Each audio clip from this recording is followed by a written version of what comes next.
ఆంధ్రప్రదేశ్ ఎన్నికల ఫలితాల మీద స్పందించినప్పుడు వైఎస్ జగన్మోహన్ రెడ్డి గారు శకుని పాచకులు అన్నారు, ఇంకా వదిలేశారు. కానీ ఆ తర్వాత ఎందుకు ఎన్నికల ఫలితాలు, ఎన్నికల సరళి, పోలింగ్ సరళి, కొత్తగా యాడ్ అయినటువంటి ఓట్లు, ఆ పోలింగ్ శాతం రోజుకు రోజుకు మారిపోతూ ఉండడం, చాలా ప్రశ్నలు, అనుమానాలు, వీటన్నింటినీ బహుశా ఎందుకు వైఎస్ఆర్ కాంగ్రెస్ పార్టీ చర్చలో ఉంచదలుచుకోలేదు, వాళ్ళకు ఉన్నటువంటి ఇబ్బందులు ఏమున్నాయో మనకైతే తెలియదు.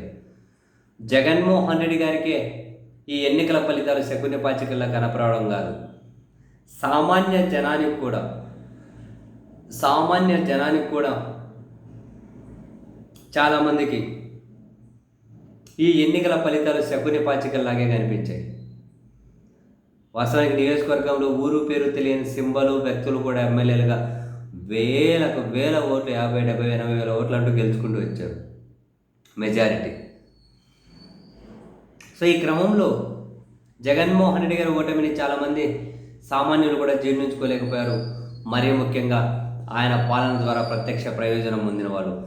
మీరు చూసే ఉంటారు, ఒక బామ్మ ట్రైన్లో వేరే వ్యక్తులు మాట్లాడుతూ ఉన్నారు, రికార్డ్ చేస్తున్నట్లు ఆమెకు తెలియదు. ఆమె అంటూ ఉన్నారు, జగన్మోహన్ రెడ్డి గారు ఎట్లా ఓడిపోయారా, ఆయన ఓడిపోయారని చెప్పి 3 రోజులు నేను అన్నం తినకుండా ఏడ్చాను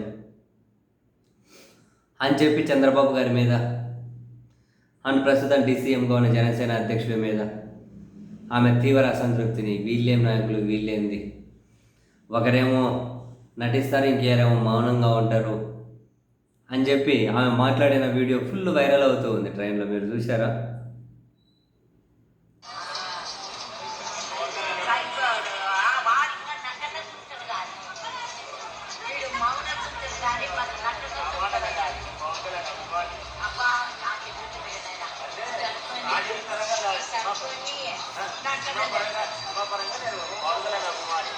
అంతేగాని రాజకీయంగా పనికిరారు. ఇంత మోసం జరిగింది. 3 రోజులు అన్నం తింటా ఏడ్చినా నేను. ఎంత ద్రోహం చేస్తాను. ఇప్పుడే మా అమ్మఒడి ఇద్దరు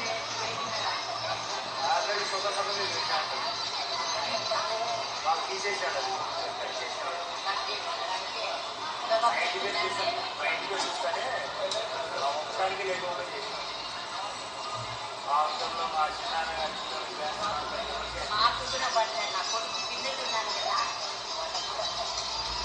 ఆ పెద్ద అన్ని సత్యాలలో పోయి యుద్ధం ఫైటింగ్ చేసిన. మా అజ్ఞాతమ్మ, నా పేరు అజ్ఞాతమ్మ. అజ్ఞాతమ్మ వేడితే మా పడుతుంది, మా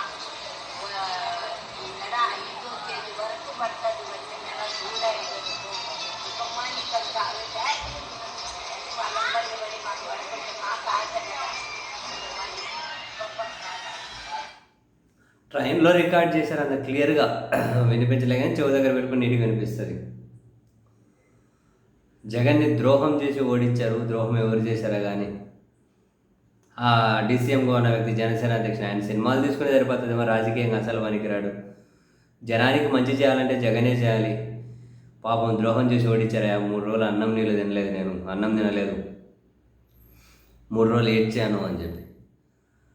అంటే క్షేత్రస్థాయిలో రాజకీయాలు, కుట్రలు, కుతంత్రాలు ఇంత తెలియని వాళ్ళకు కూడా ఒక పాలకుడిగా ఆయన పాలన అయితే కనెక్ట్ చేయగలిగారు.